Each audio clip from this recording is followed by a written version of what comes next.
Today's episode, I'm answering the question, can my refund policy simply say no refunds? The answer? No.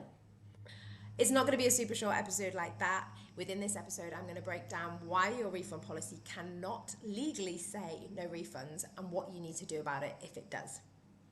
I'm Lucy Wheeler, often known as Lucy Legal, and I'm one of the UK's leading lawyers for entrepreneurs. Within this episode, we're going to break down what it actually takes to have a proper and legally compliant refund policy. Because let's face it, you do not want to work really hard to create sales and to generate sales and have lots of new clients working with you, only to then go and give them a refund for the work that you've done. I know that the idea of having a refund request in your business causes entrepreneurs a high level of anxiety. I also know that people talk about having a refund request like it's a rite of passage. Like you get to a certain level and then you're just always going to have a refund request, and therefore you're going to need to know how to deal with it. There's a little bit of truth in this, but there are definitely things that you can do to make sure that you can avoid having refund requests ever. And I know that a lot of the time people hear that or see others say no refunds, and they go, well, if they've put no refunds in their refund policy, then surely I can put no refunds because that's like allowed. No.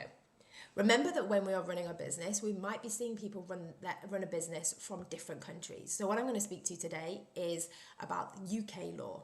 I'm a UK qualified solicitor and I practice in the UK and support UK business owners. So what I'm going to speak to you today is going to help you if you are based in the UK, but it's also going to help you if you're based overseas as well, so you can understand the legal requirements and understand how people based in the UK might actually be considering your legal terms as well.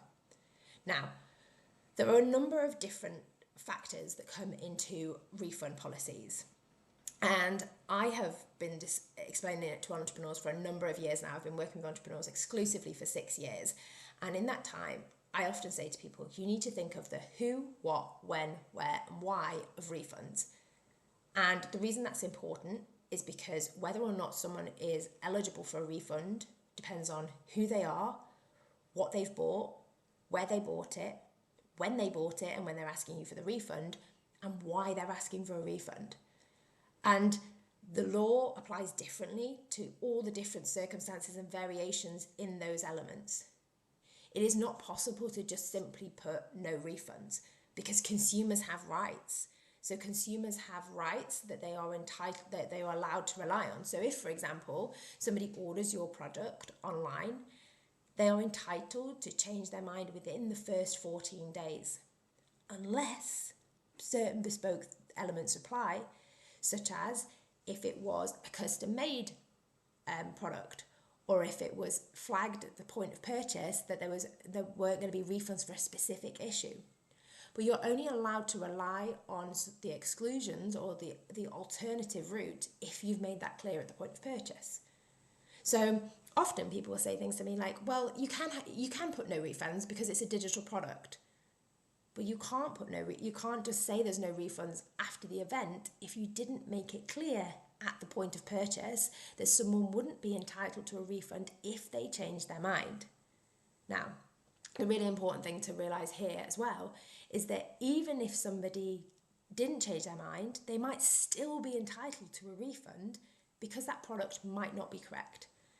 They may have thought that they were downloading your 2026 planner of how to plan out your year successfully, and actually they've got a shopping list for you for 2026 or your completed planner, and they can say, hang on a second, this isn't what I wanted to purchase, I want a refund. You need to know as an entrepreneur that if you are selling a digital product and you've made a mistake and the file is incorrect, you do have one extra chance. You have a chance to recorrect that sale and correct that product. So you can say, hang on a second, no, I didn't mean to give you my 2026 planner. Here's the clean version. You're entitled to do that, and they're not entitled to a refund just because you'd made that one mistake. You're entitled to correct it once. But if they were to see a product and say, hang on a second, I thought I bought a course where you said to me it was going to have all of these modules in, all of these workbooks, all of these different things that I was going to be able to have instant access to when I purchased, and nothing is there, or just one video is there and it's 2 minutes long, then they would be entitled to ask you for a refund if it wasn't if the product that they purchased wasn't in the way that it had been described to them. So you can probably see from this that somebody being successful in claiming for a refund starts way back in the terms and conditions of your sale. So in your sales terms, what are you saying to people? What are you promising them? What are you saying you can deliver?